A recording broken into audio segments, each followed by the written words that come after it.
tunjangan hari raya atau THR. Ya, hal itu menjadi salah satu yang paling dinanti-nantikan saat Lebaran Idul Fitri tiba, utamanya bagi para pekerja maupun pegawai negeri sipil. Namun masih banyak yang bingung bagaimana cara mengelola dana THR dengan baik, sehingga seringkali THR yang ada seakan numpang lewat saja di kantong. Untuk itu, Antara berbagi tips mengelola THR dengan bijak, melalui penjelasan dari ahlinya, yakni perencana keuangan Safir Senduk.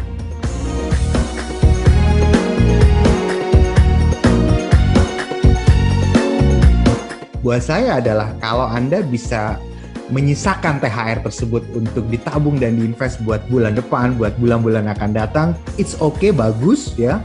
Tapi buat Anda yang THR itu memang habis dan nggak ada yang untuk ditabung di masa yang akan datang, nggak apa-apa juga karena namanya aja udah THR.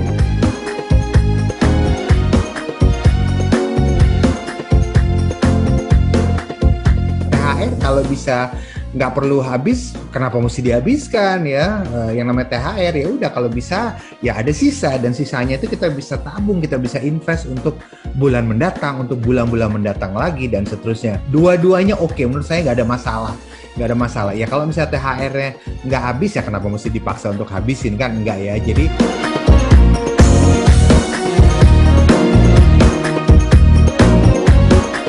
mengalokasikan THR kita dengan baik. Jadi yang pertama adalah pastikan yang kita lakukan adalah kita sisihkan dulu THR kita yang pertama kali adalah untuk THR karyawan atau pegawai yang memang bekerja di rumah kita. Ya, jadi kalau misalnya di rumah kita punya karyawan yang bekerja atau pegawai yang bekerja, pastikan THR untuk dia itu sudah siap. Lebaran kali ini berbeda, mudik itu dihimbau, pemerintah menghimbau supaya jangan ada mudik lebaran gitu ya.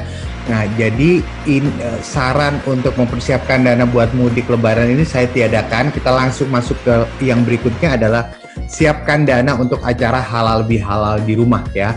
Kenapa begitu? Karena kita harus akui bahwa Indonesia adalah negara yang mayoritas itu muslim, di mana kita punya kebiasaan kalau lebaran itu sanak saudara datang berkunjung, keluarga datang berkunjung, dan pada lebaran kali ini memang spesial. Kenapa? Karena yang berkunjung itu adalah yang lokasinya sama tinggal di satu kota yang sama, karena sekali lagi ada himbauan untuk tidak mudik lebaran. Dan ketika dia dikunjungi, ada biaya yang harus dia keluarkan untuk halal bihalal, untuk berkumpul, dan itu seringkali bagi sebagian keluarga itu nggak murah juga, itu nggak murah, sama sekali nggak murah.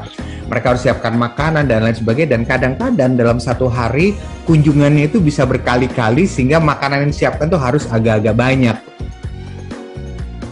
Dan yang keempat itu adalah siapkan juga dana untuk apa? THR itu bisa kita gunakan juga untuk apa? Untuk libur lebaran. Jangan lupa bahwa biasanya setelah lebaran ada masa beberapa hari libur lebaran. Nah, ini yang menarik, biasanya libur lebaran ini pengeluaran keluarga ini juga cukup lumayan ya. Mereka ajak orang tuanya atau orang tua ngajak anaknya. Ini lumayan juga menghabiskan dana yang cukup lumayan. Safir menjelaskan bagi keluarga yang tak bisa bertemu langsung, silaturahmi tetap bisa dilakukan secara virtual. Bahkan angpau lebaran juga dapat dibagikan dengan mudah. Karena saat ini telah banyak dompet digital yang bisa digunakan untuk mentransfer sebagian dana THR kita bagi keluarga yang jauh di mata.